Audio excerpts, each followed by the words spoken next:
سب سے بڑا چیلنج وہ دہشت گردی ہے. جس طرح ہم نے 2018 میں دہشت گردی کا مکمل طور پر خاتمہ کر دیا تھا, اس مرتبہ بھی دہشت گردی کا سر کچلا جائے گا. ملک کے اندر جو قومی یکجہتی اور اتحاد کی جتنی آج ضرورت ہے, پہلے اس سے کبھی اس کی ضرورت نہیں تھی. کالعدم ٹی ٹی پی اور افغان طالبان کے گٹھ جوڑ کے ٹھوس ثبوت ہیں. دشمن کی طرف سے دہشت گردوں کو وسائل فراہم کیے جا رہے ہیں. وزیر اعظم شہباز شریف کی قومی پیغام امن کمیٹی کے ارکان سے گفتگو. کہا دہشت گردی کا ناسور دوبارہ سر اٹھا رہا ہے. 2018 کی طرح دہشت گردی کا سر کچل دیں گے. دہشت گردوں کو بحر ہند میں دبو دیا جائے گا. تمام مکتبہ فکر کے جید علماء کا یہاں ہونا اچھی بات ہے. مل بیٹھ کر معاملات طے کرنے کی ضرورت ہے.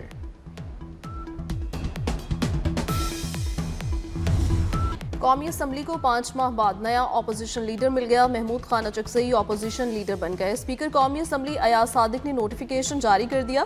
محمود خان اچکزئی اپوزیشن لیڈر کے واحد امیدوار تھے. اپوزیشن لیڈر کی نشست عمر ایوب کی نااہلی کے بعد خالی ہوئی تھی.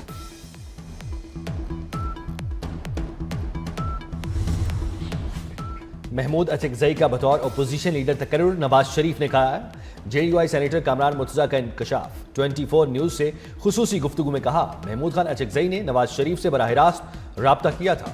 نواز شریف اور محمود اچکزئی کی ٹیلی فونک گفتگو ریکارڈنگ موجود ہے.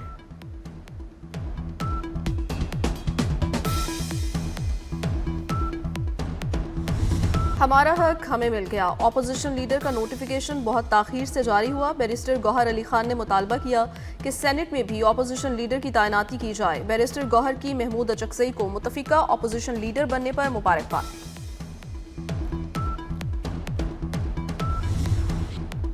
وزیر داخلہ محسن نقوی اور وزیر اعلیٰ سرفراز بگٹی کا F C Balochistan north headquarters کا دورہ.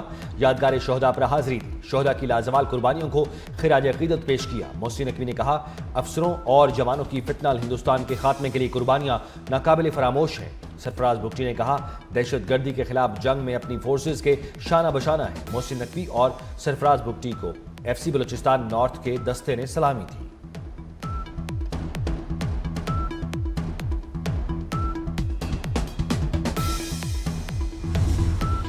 کراچی کے علاقے کے ماڑی ویسٹ ہاف میں کنٹینرز میں آتش زد کی. فائر بریگیڈ اور ریسکیو 1122 کی 16 گاڑیوں نے آگ پر قابو پایا. آگ نے 10 سے زائد کنٹینرز کو اپنی لپیٹ میں لے لیا. کے آئی سی ٹی پر پورٹ آپریشن کو عارضی طور پر روکا گیا. فائر بریگیڈ حکام کے مطابق آگ شدید نوعیت کی تھی. شہباز شریف نے وزیر اعظم صحت کارڈ کا اجرا کر دیا. وزیر اعظم نے تقریب سے خطاب میں کہا صحت کی سہولتوں کا حصول ہر شہری کا حق ہے. 2016 میں نواز شریف نے یہ پروگرام شروع کیا تھا. آج اس پروگرام کو اثر نو شروع کیا جا رہا ہے. صحت ہوگی تو کھیلوں میں کامیابیاں ملیں گی. صحت ہوگی تو مخالفین کو شکست دے سکیں گے. امید ہے عوام کے اچھے علاج کو یقینی بنائیں گے.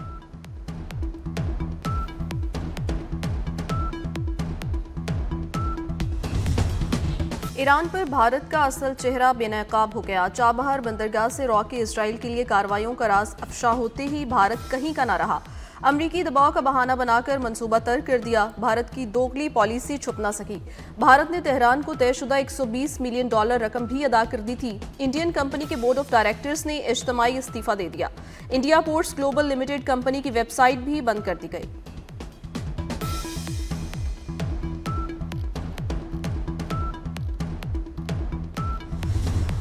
حملے سمیت تمام آپشنز ٹرمپ کی میز پر ہیں. امریکہ کی سلامتی کونسل کے ہنگامی اجلاس میں ایران کو دھمکی. ایران کا جارحیت کی صورت میں فیصلہ کن جواب دینے کا اعلان. ایرانی مندوب نے کہا جارحیت ہوئی تو ایران فیصلہ کن جواب دے گا.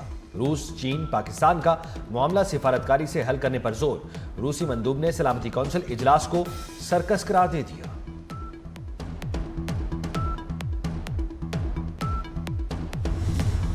پاکستان کا ایران کی صورتحال پر تشویش کا اظہار. سلامتی کونسل میں پاکستانی مندوب عاصم افتخار نے کہا طاقت کا استعمال صورتحال مزید سنگین کر دے گا. ایران اور خطے کی صورتحال کا جائزہ لے رہے ہیں. تنازعات بین الاقوامی قانون کے مطابق حل ہونے چاہئیں.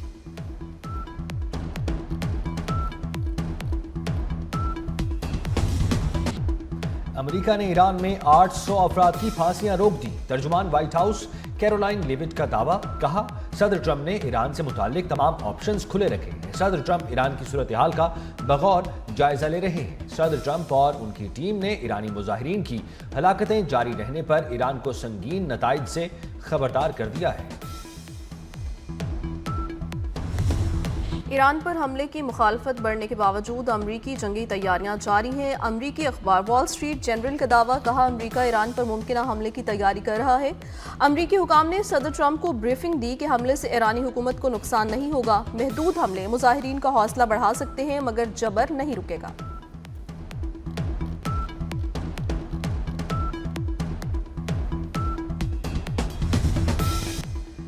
پاکستان اور روس کا تعلقات کو مزید مضبوط بنانے کا عزم، روسی صدر پیوٹن نے کہا پاکستان روس کا قریبی شراکت دار ہے، دو طرفہ تعاون میں اضافے پر اطمینان کا اظہار کیا۔ روس میں پاکستانی سفیر فیصل نیاز ترمزی نے کرملن پیلس میں روسی صدر کو اپنی سفارتی اسناد پیش کی۔ صدر، وزیر اعظم اور پاکستانی عوام کی جانب سے نیک تمناؤں اور خیر سگالی کے پیغامات پہنچائے گئے۔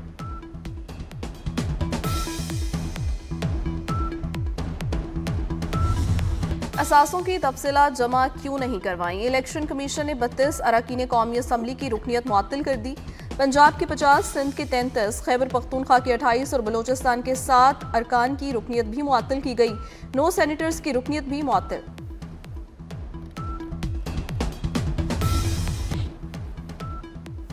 اسلام آباد میں بلدیاتی انتخابات ایک ماہ پھر ملتوی، الیکشن کمیشن نے بلدیاتی انتخابات کا شیڈیول واپس لے لیا۔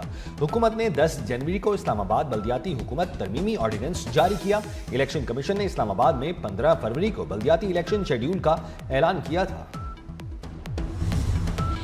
اسلام آباد میں ایس سی او اجلاس 2027 کی تیاریاں، شہر اقتدار میں نیا کنونشن سینٹر بنے گا، وزیر داخلہ محسن نقوی نے تصدیق کر دی۔ کنونشن سینٹر کی تعمیر 2 سال میں مکمل ہوگی، تفصیلات قومی اسمبلی میں جمع کروائی گئیں۔ انڈسٹری وینٹیلیٹر پر ہے، وزیر اعظم بچا لیں، یونائٹڈ بزنس گروپ کے patron in chief S M Tanveer کا مطالبہ، کہتے ہیں 10.5% شرح سود پر صنعتیں نہیں چل سکتی، جون تک شرح سود کو 6% کیا جائے، تنخواہ دار طبقے، برآمدی شعبے اور ٹرن اوور ٹیکس کو ختم کیا جائے، بینک نان فائلرز کے لیے محفوظ پناہ گاہیں بن چکی ہیں۔ لاہور ہائی کورٹ میں اسموک تدارک سے متعلق کیس کی سماعت، عدالت نے پی ایچ اے کو پارکس کو کمرشل مقاصد کے استعمال سے روک دیا۔ شہر کی 2 پارکس کو ماڈل پارک کی طرح اصل حالت میں بحال کرنے کا حکم دے دیا۔ پی ایچ اے پارک میں کمرشل سرگرمیوں سے قبل ماحولیاتی کمیشن سے رجوع کرنے کا حکم دے دیا، عدالت کی ہدایت۔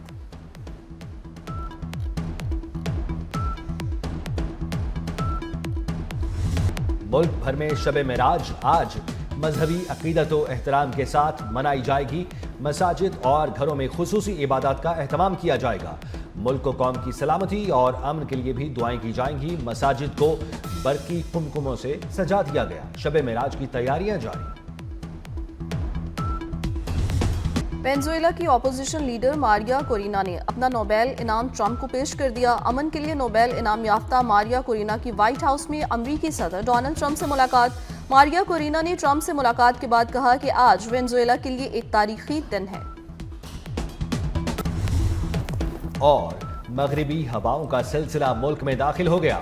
اسلام آباد، لاہور، فیصل آباد سمیت پنجاب میں 20 جنوری سے بارشیں متوقع۔ خیبر پختونخوا، گلگت بلتستان اور آزاد کشمیر میں آج سے بارش کی پیش گوئی۔ بالائی علاقوں میں 21 سے 23 جنوری تک شدید برف باری کا امکان۔